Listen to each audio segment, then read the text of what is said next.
she said. We should target the villages that are closest to us first. We can't afford to waste time and energy traveling too far. Afioma nodded in agreement. We must unite in our efforts. Jealousy and greed have no place in this plan. We are doing this for the survival of Mboko, not for personal gain. With their strategy in place, the women set out in small groups to the neighboring villages of Bujura, Medina, and Ikanda. They approached their mission with a mix of caution and determination, knowing the success of their plan was crucial to the survival of their village. In Bujura, Adama and her group arrived at the bustling market square.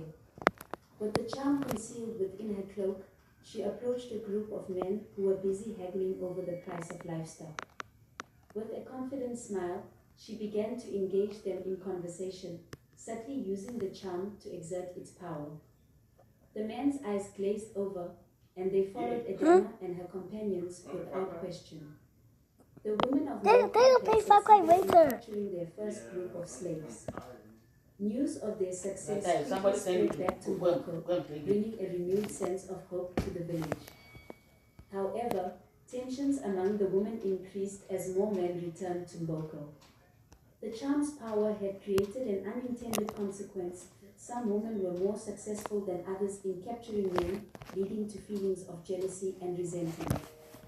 One evening, Under managed to use the charm better, was equally furious. I'm simply carrying out the necessary tasks for our village. If you can't keep up, that's your problem. The argument quickly escalated, drawing a crowd of onlookers. Adama and Afioma rushed to intervene, their voices rising above the din enough. Adama commanded, her eyes blazing. This is not what we set out to do. We must remember why we are doing this, for the survival of Mboko, not for personal gain. Adam's efforts to quell the discord failed to stem the seeds of division. The women of Mboko found themselves increasingly at odds with each other, their unity fracturing under the weight of their mission. Chidinma, seeing an opportunity for personal gain, began to exploit the charm further. She traveled to distant villages and sold slaves to the highest bidder, amassing wealth and power in the process. As Chidinma's wealth grew, so did the envy and resentment of the other women. Mboko, once a village united by a common goal, was now rife with conflict and suspicion. Instead of being their salvation, the charm had become a source of division and strife. The situation came to a head when Adama discovered Chidinma's betrayal. Confronting her in front of the village, Adama's voice shook with anger. You have betrayed us all, Chidinma. You've turned our desperate mission into a personal business venture. You've put us all at risk for your own gain. Chidinma, unrepentant, sneered at Adama. You're just jealous because I've been more Give me big blanket. This village will be nothing without the land I've brought back and the wealth I've accumulated. As the argument grew more heated, Afioma stepped between them, her voice calm but firm. This is not the time for infighting. We must find a way to restore our unity and focus on our true goal, the survival of Mboko. The village elders, witnessing the growing discord, called for a meeting. Under the baobab tree, the women gathered once more, their faces etched with worry and fear. The elders spoke with solemn voices, reminding the women of the native doctor's warning and the dire consequences of misusing the charm. Adama, feeling the weight of her responsibility, addressed the crowd. We must find a way to come together once more. We cannot let greed and envy tear us apart. We need a new plan, one that honors our original intention and brings us back to our roots. The women of Mboko listened, their hearts heavy with the knowledge of their mistakes. They knew they had to mend their divisions and repair their unity to survive. With renewed determination, they vowed to work together to overcome the challenges they faced. The journey ahead would be difficult, but they were ready to face it together, united by their shared goal and the hope of a brighter future for Mboko. As the divisions within Mboko grew more pronounced, the village found itself on the brink of collapse. The charm, once seen as their salvation, had become a source of fear and destruction. The envy and greed among the women reached a boiling point, leading to increasingly violent confrontations. One fateful night, under a full moon, a terrible storm descended upon Boko. Lightning flashed and thunder roared, mirroring the turmoil within the village. The air was thick with tension as the women gathered in the square, their faces illuminated by the flickering light of their torches. Adama stood at the center, her voice raised above the howling wind. "We cannot go on like this," she shouted, her eyes blazing with determination. "We are destroying ourselves from within. The charm has brought us nothing but pain and suffering." Chidinma, emboldened by her wealth and influence, sneered at Adama's words.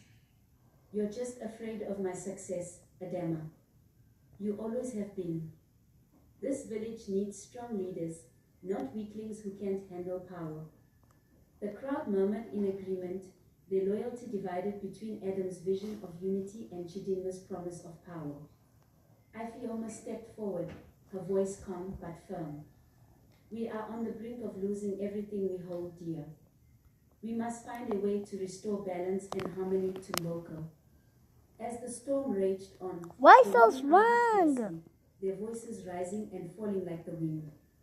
Suddenly, a brilliant flash of lightning struck the ground near the ancient baobab tree, sending a shockwave through the crowd.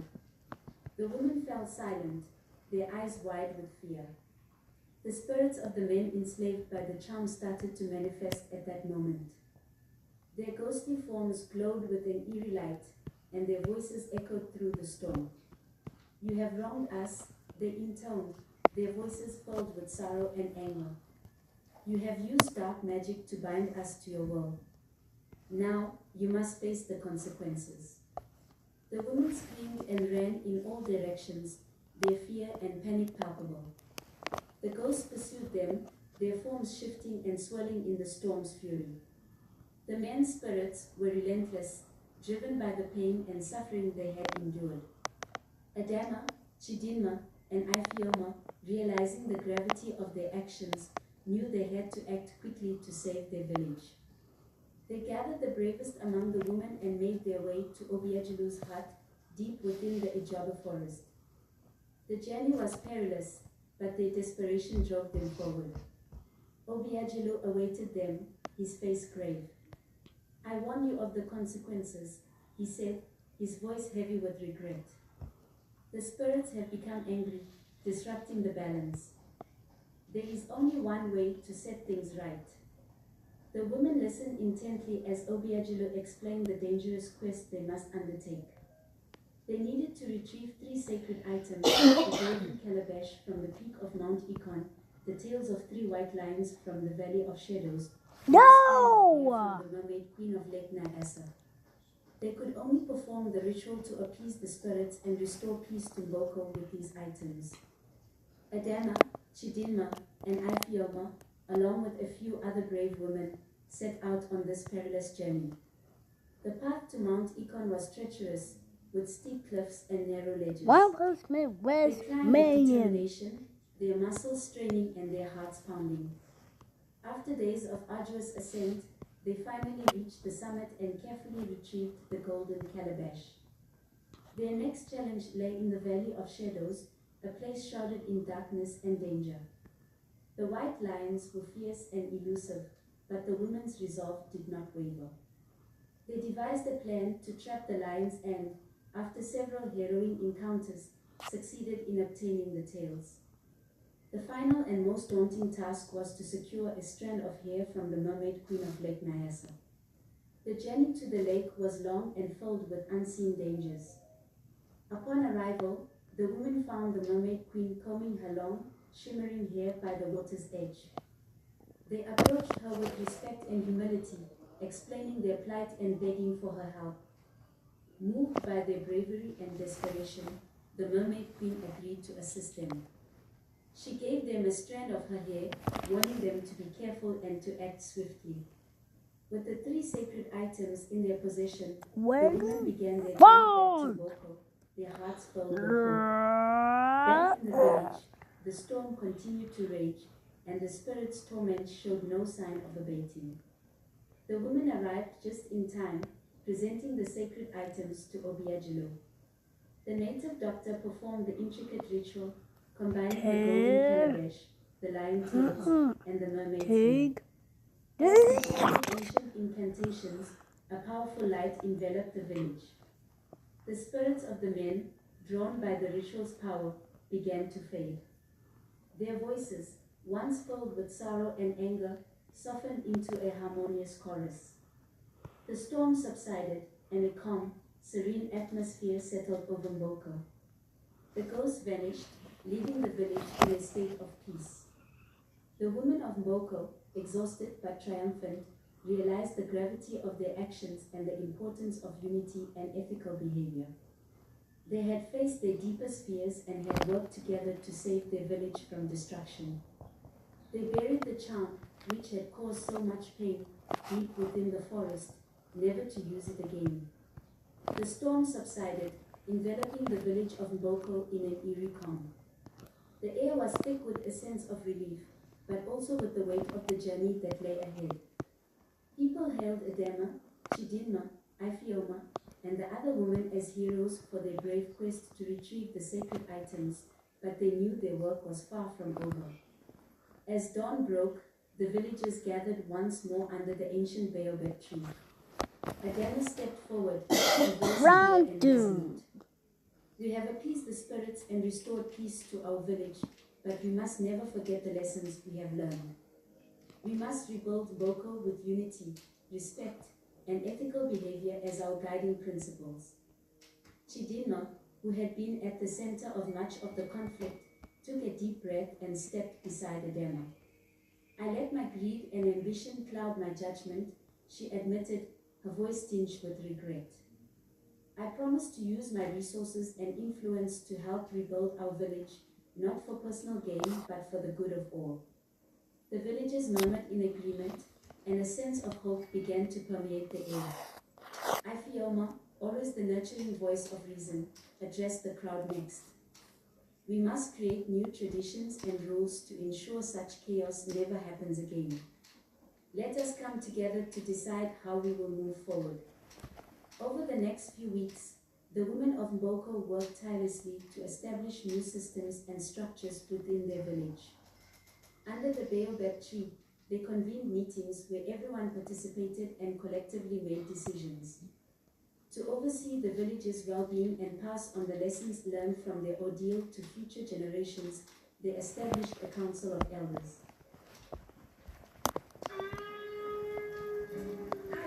Yay!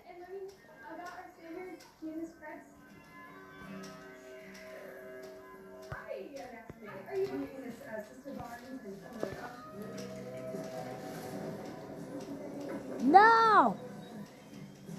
It's time. The council made the decision to bury the charm deep within the forest, vowing to never use it again. They understood the power it held and the destruction it could cause if it fell into the wrong hands. They held a ceremony to mark the occasion, honoring the spirits and seeking their continued protection through prayers and songs. As the village began to rebuild, Adema, Chidinma, and Ifioma led by example.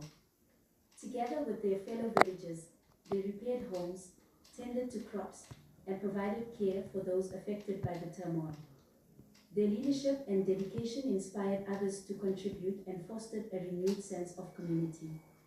One evening, as the sun set over Mboko, Adema gathered the women around a small fire.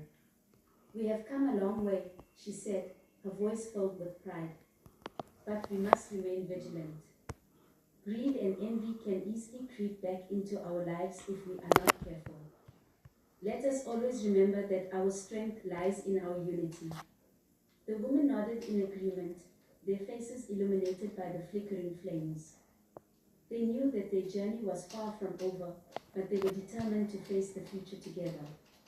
The bonds forged through their shared struggles were stronger than any charm, and they were committed to building a village where respect, compassion, and ethical behavior reigned supreme.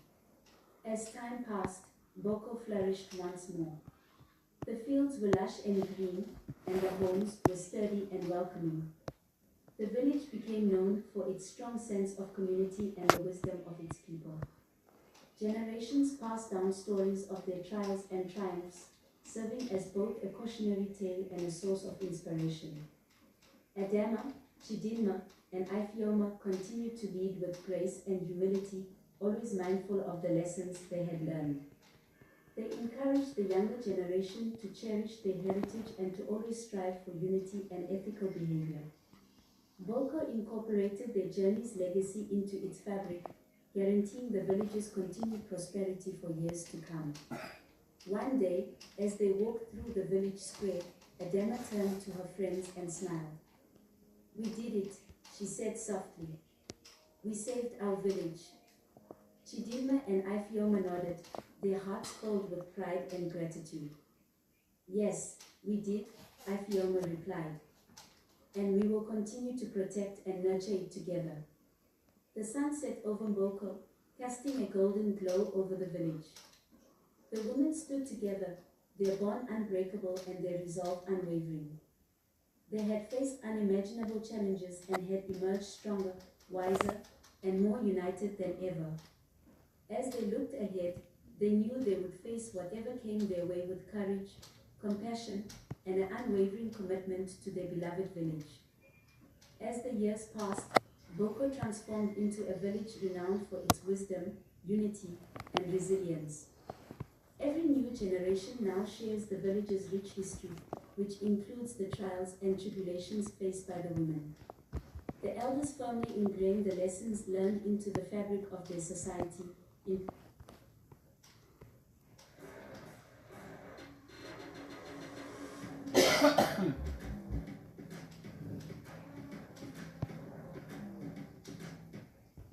Many years ago, in the beautiful and peaceful Igbo village, there lived a kind-hearted young girl named Nneka. She possessed a special gift, a deep understanding of the healing properties of herbs and plants. Nneka was a revered figure in her village, known for her deep connection to nature and her remarkable healing abilities. From a young age, she had spent countless hours with her grandmother, learning the secrets of the forest and the medicinal properties of its plants. As she ventured into the forest each day, Nneka felt a sense of belonging that she couldn't find anywhere else. The rustling of leaves, the chirping of birds, and the gentle flow of the river were all familiar companions on her journeys. She moved with purpose, her keen eyes scanning the forest floor for signs of plants she sought. One of Nneka's favorite plants was the purple cornflower, known for its powerful immune-boosting properties.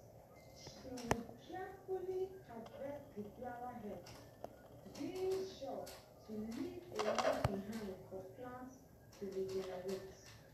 With a practiced hand, she would dry the flowers and store them for later use in her remedies.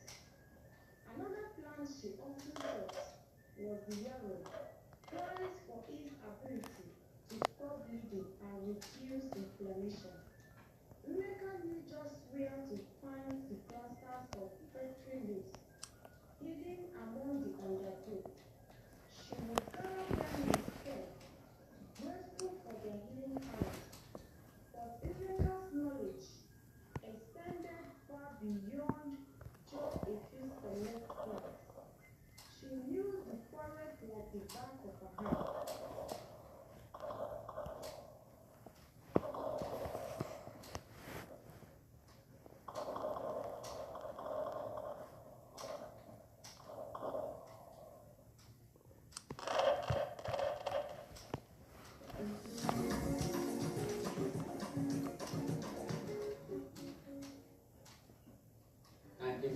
Brian Shawhacker. Haley Hackman. I'm Linda Patrici Williams, and I am Central County.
ọ̀rọ̀ tó bá ṣẹlẹ̀ lójú bí ò bá ṣe dá á mà ṣàkàn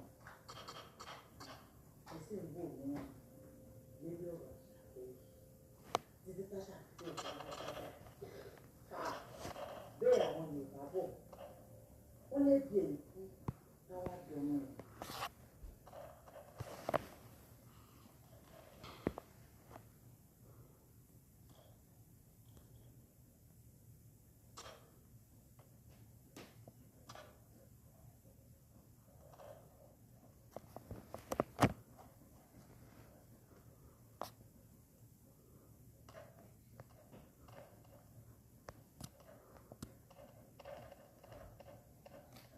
If you vape, you could be inhaling toxic metals into your lungs. Just show how scary that is.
Between the 15th and 19th centuries, a vast slave trade was established between Europe, Africa, and America. Approximately 12 million men, women, and children were sold as slaves on the coast of Africa, torn from their homeland, and transported across the Atlantic by white slave traders to work in the New World. This trade grew considerably over a century and a half and resisted several attempts to abolish it. Slavery was officially abolished in France on April 27, 1848. Stories from slaves, captains' logbooks, and letters written by ship owners come together to form the vibrant framework of this story of slavery and bring to life the fates of Yonka and Tariki, born free in a village in the Gulf of Guinea.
I couldn't say how many days we worked for. I lost all sense of time, but it was several weeks, during which more unfortunate people like us joined us. We had no idea what to expect and could not even begin to imagine what lay ahead.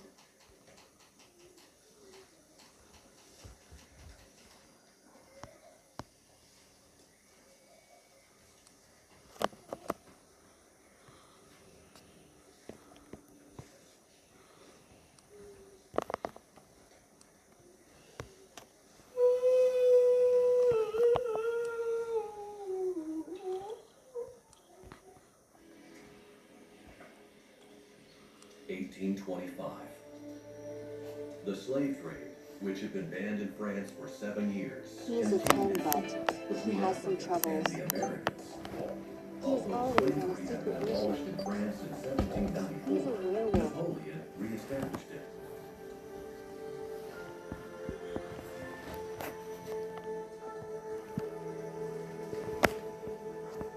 Emboldened by the lax attitude shown by authorities, slave ship owners in Nantes, Bordeaux, and the West Indies continued their lucrative partnership.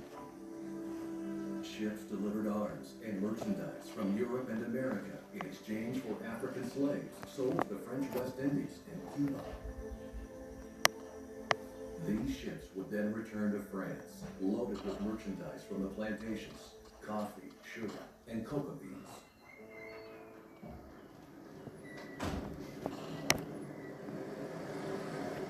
One winter morning in 1825, the brig La Bienfaisant from Nantes set sail towards the Gulf of Guinea. It would take 3 months for it to reach its destination on the southwest coast of Africa.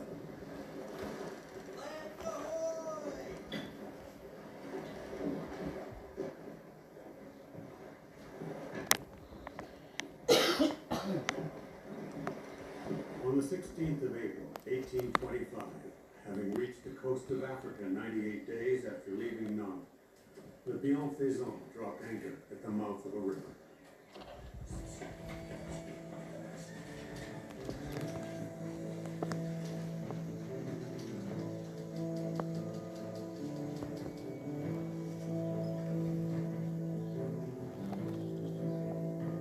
The supply of slaves was under the control of local traffickers, who took advantage of tribal wars, famines, and raids to take people captive.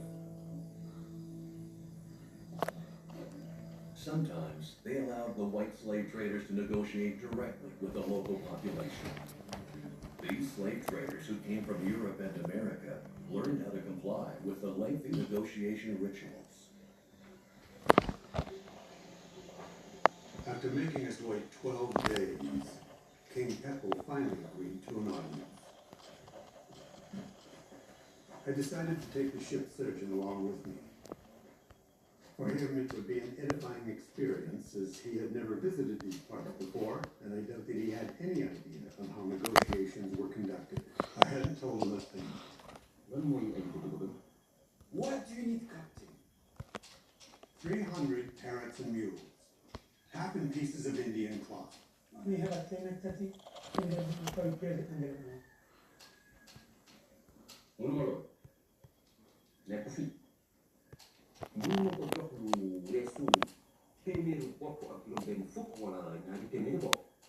I can only give you between 160 and 200 pieces. Then allow me to trade with the natives.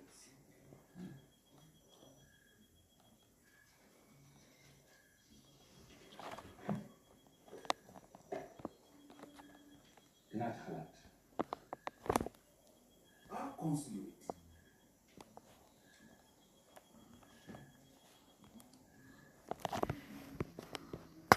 We waited many days and nights. We came for women and children from our village and from villages far away that I didn't know. The men were in separate huts. Some of them had fought back, but others were too weak to put up a fight.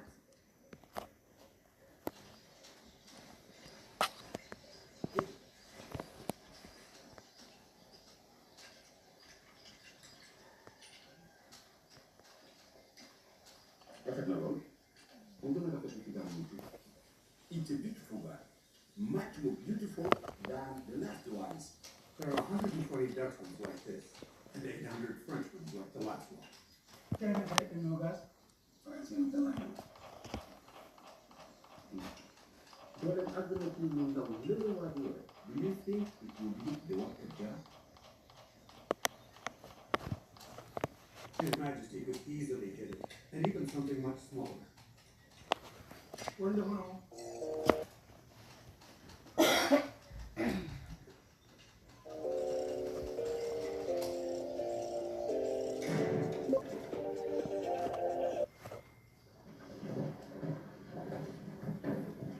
Trading can now begin. I got what I wanted. We can choose the slaves ourselves, and King Pepple has authorized us to trade with the natives.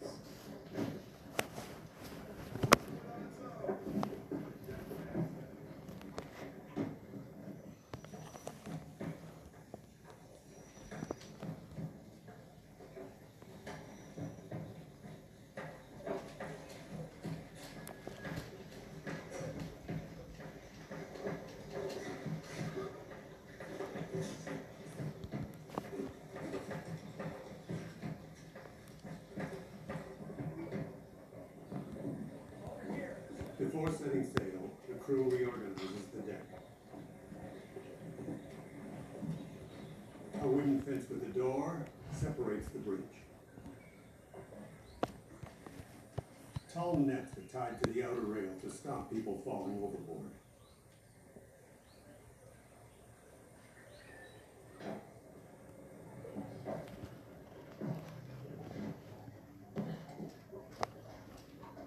The ship's carpenters have halved the height of the lower deck to create another deck on either side of a corridor.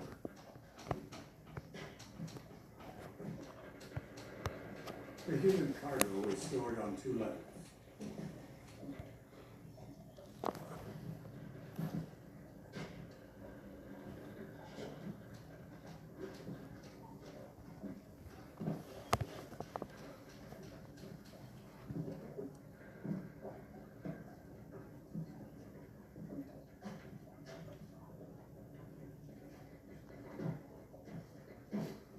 Captain, these are my recommendations. You are already familiar with them, as we have already worked together in the past, yet as they are crucial to the success of our expedition, I'm not afraid to say them again. Endeavor to choose good specimens and select the younger ones, between the ages of 15 and 35 maximum. Aside from the fact that they are more resistant to exhaustion caused by the long sea crossing, once you are in America, you will get a better price for them. Make sure that you have between 1/4 and 1/3 of Indian cloth. At least 5'2" tall, stocky, are neither lame nor blemished, a full set of teeth, a full head of hair, and in excellent health.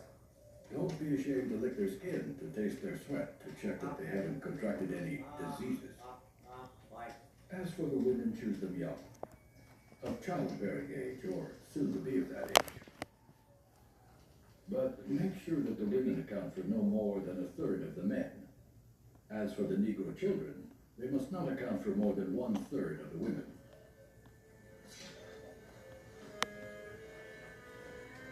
Today, I had all our slaves branded with the letters LB, for le bienfaisant, so that King Preble cannot swap them for specimens of a lesser value before we have got them on board the ship.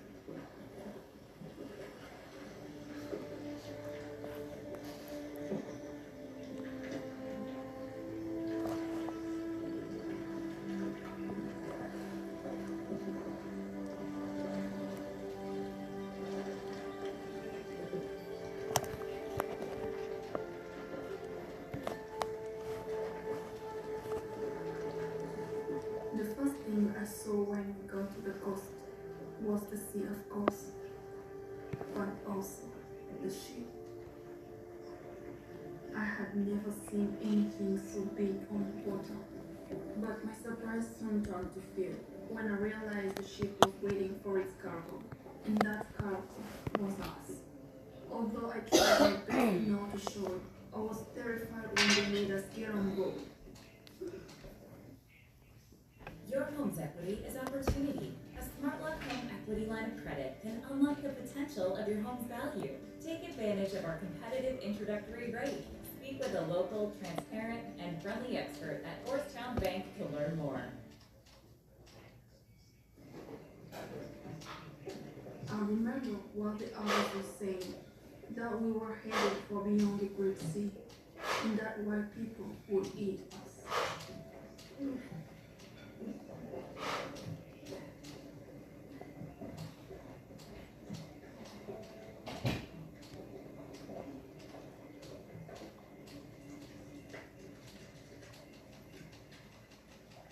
Take all necessary precautions to avoid the spread of parasites and diseases that Negroes carry, which are often the cause of loss of life amongst our slaves.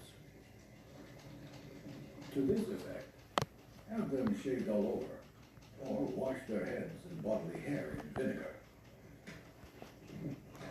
Do not forget to wash their eyes. Lime fruits, which you find easily in that part of the world, are very good for this. For too often, once at their destination, the slaves that have partially or entirely lost their eyesight can no longer be sold.